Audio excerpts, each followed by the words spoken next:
Meet Harold Voyles, born in Harlan County, Kentucky, in a place called Lynch.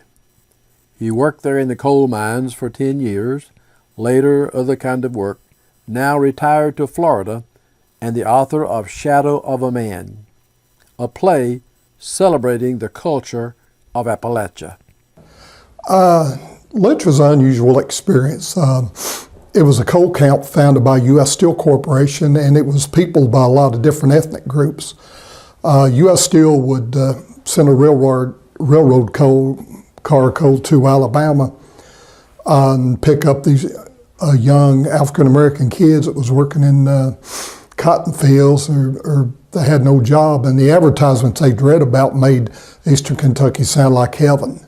The advertisements would say something like, come to Kentucky, unlimited credit at the company store, guaranteed employment, water and, plumbing, indoor, water. It sounded good to these young, poor black kids, and they just hopped aboard the railroad cars and headed to Harlan County and just prayed that the advertisement was true. U.S. Steel did the same thing at Ellis Island. They would get people right off the boat and come to the coal fields. So the town was really an unusual place. It was peopled with a lot of different ethnic groups. We had entire neighborhoods of people from Hungary, Yugoslavia, Czechoslovakia, Russia, Poland, and Italians. So it was really, in every sense of the word, it was a melting pot. And so as a young kid, it was almost like Brooklyn in the Appalachian coal fields, all these different ethnic groups. And it was amazing how all these people come together. And even when I was a kid, I was aware of the fierce pride and of these European immigrants being proud to be Americans. They would, 4th of July, they would fly American flags half as big as bed sheets. And when they said the Pledge of Allegiance, they slammed their hands across their heart.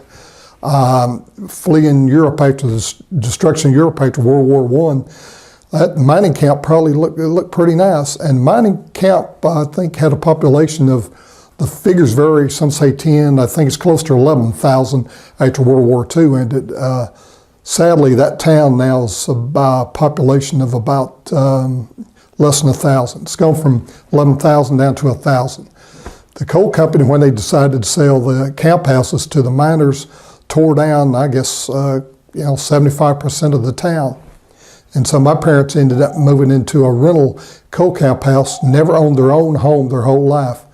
And there were some hardships, and I grew up pretty angry, bitter. It wasn't an easy life to be raised in a mining camp in the late 50s and early 60s. And surprisingly, when I left there to go to school, I thought I'd never return. And a couple of years later, I'm back working in the coal mines like all these other guys that went off to school and never graduated and come back. But the coal mines was peopled with guys who had 1, 2, 3 years of college. The money was pretty darn good, and I came back to work for a while and was going to go to work a year or two and then go back to school, and then 24 years later before I ever made it back to school. I worked between 1972 and 84 with the probably about 9 out of the 12 years.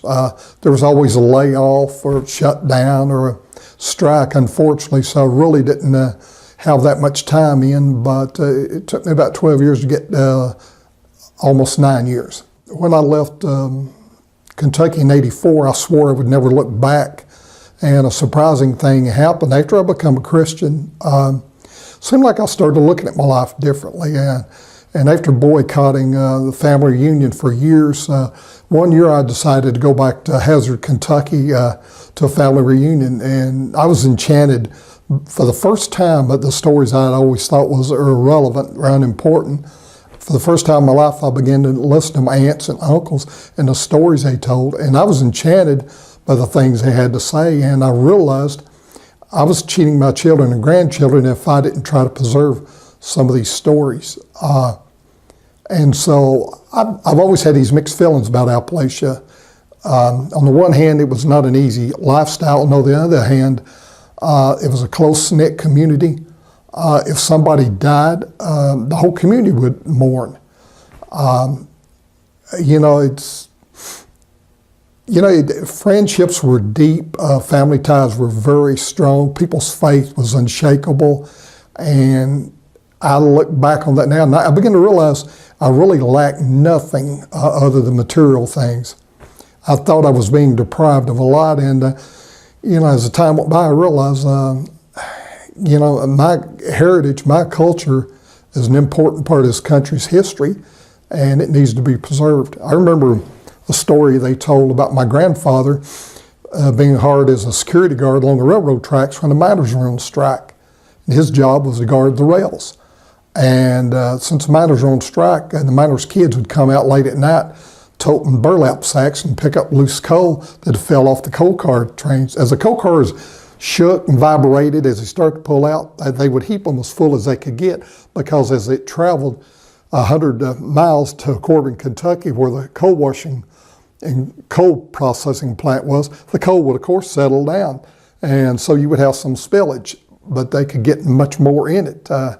You didn't want to I pay freight rates on a half-full coal car, so it would be heaping full, but there's always coal falling off the sides, and the kids would come out and pick up the coal. And my grandfather's job was to turn anybody in, and he refused to do it. He would always have an excuse like, well, how come the tracks are clean? And he would say, well, I got cold last night and I shoveled it in. And if he suspected kids coming around, he'd go inside the guard shack and turn out the light.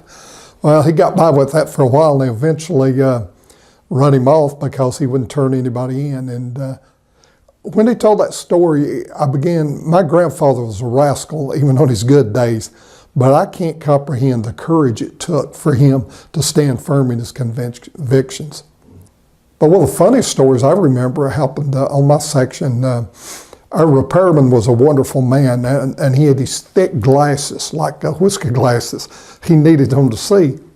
He owned a little farm about 60 miles away out of the mountains where the valleys widened, and in an area where there was a few farms and a few small factories that, where people could make a living.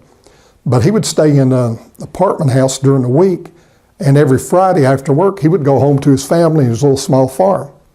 And to him, it was worth it to get out of the coal fields and have that little farm. He figured he had the best of both worlds.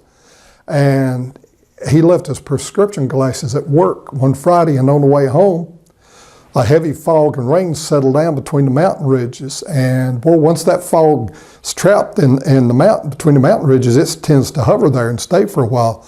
So this guy was driving 60 miles of home in bad weather, and about 5 miles from home, he got to following a car that seemed to be going everywhere he was going. And so this guy thought, man, this is great. This is a gift from God. This guy's going to lead me right to my house. Well, what this guy didn't realize, the man pulled up in his own driveway, come to a complete stop in his garage, and this coworker of mine hit that guy's car going 35 miles an hour, completely knocked that car through the back wall of the garage. And of course, my friend was addled and was laying at a floorboard, and the guy jerked the car door open and punched him in the head about 10, 12 times before my friend finally got his breath and started screaming. It was an accident. I couldn't see. Please don't hit me again. And I guess the guy finally calmed down enough to believe it was an accident, but he thought my friend was trying to rob him.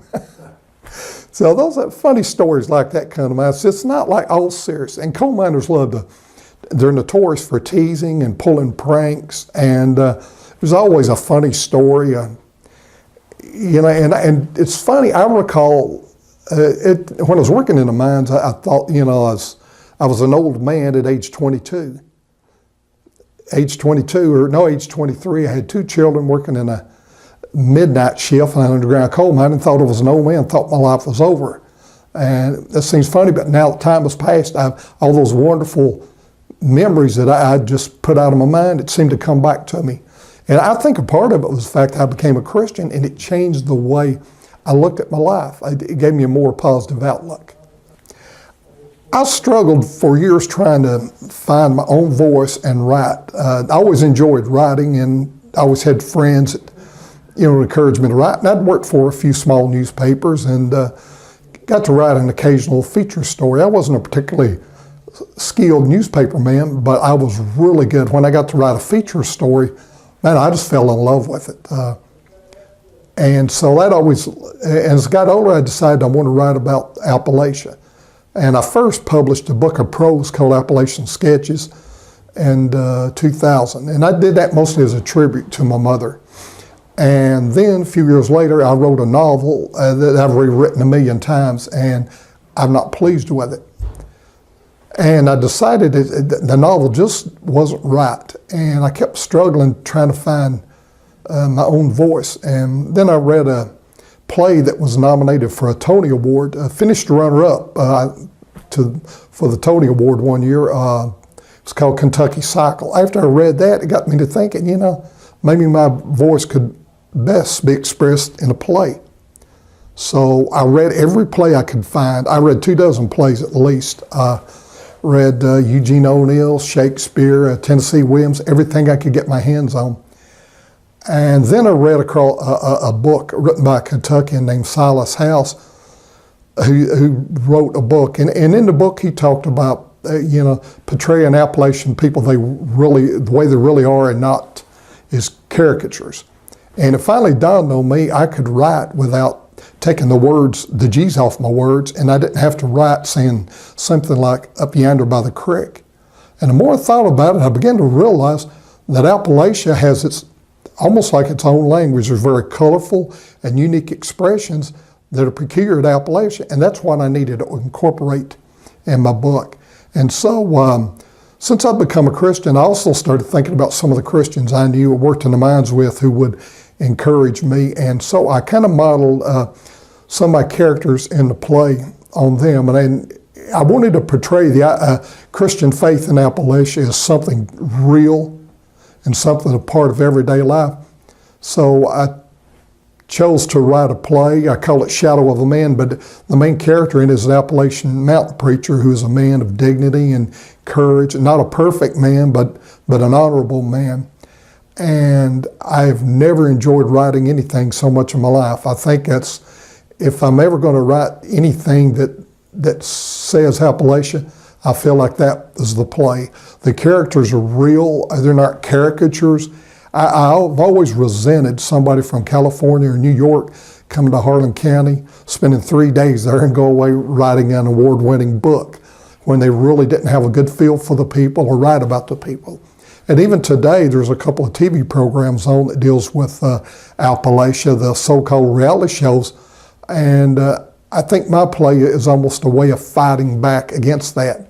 And I just wanted to write something that was real, was true, and reflected mountain people the way they really are, and not the way Hollywood portrays them or the way some literature does. And so that play was a healing process for me. When I began to write about Appalachia, I began to heal. And I discovered something very, not unique, but it kind of opened my eyes. And I realized one day I woke up and I realized I was no longer bitter and angry, and I began to take pride in being referred to as a Kentucky hillbilly, not thinking of it as an insult. But the play helped me grow as a person. It helped, I think, and I wanted my Christian faith to be reflected in that play.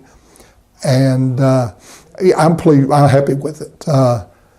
I'm very likely it will not ending up on the television being interviewed about my play, but I know it's good. I know God's pleased with it, and so I feel very content about it.